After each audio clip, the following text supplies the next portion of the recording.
来继续来到高雄前金，离个自立二路甲六合二路的路口，有一个太太行离个快慢车道，互一台后壁驶到有的机车甲撞落，当场是摔倒在地。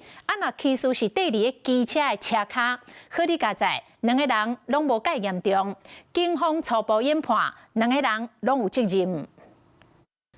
这个桥倒摆人，袂输拢无看到人，共款完全无动，位后壁直接甲弄落。这个过路人被弄一个四脚翘上天，乌倒摆嘛话袂知，随并车这个桥倒摆人和乌倒摆地条咧，想要爬嘛爬袂起来。你做工作啊，雄雄平一我看到安尼尔。行应该爱家己爱注意，唔通行啊遐路中，伊安行较路中啊无毋对啊。桥倒摆迄个人，应该做明显的，伊嘛应该无弄袂得，还是爱动起来。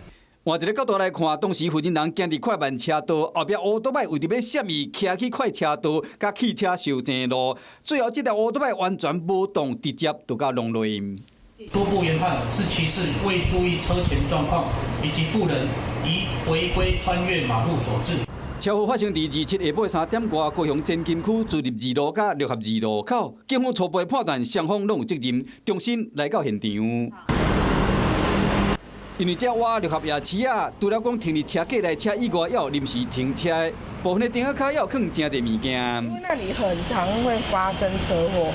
我在这边工作，我从4月到现在，几乎只要6日，很容易出车祸。 虽然讲这摆车祸两个人拢有唔对，不过我看一摆当时的情形，这个过路人袂输稳行迄一般，和这个骑乌倒摆人直接就甲弄落去，加在双方的伤势拢无严重，这算是不幸中的大幸。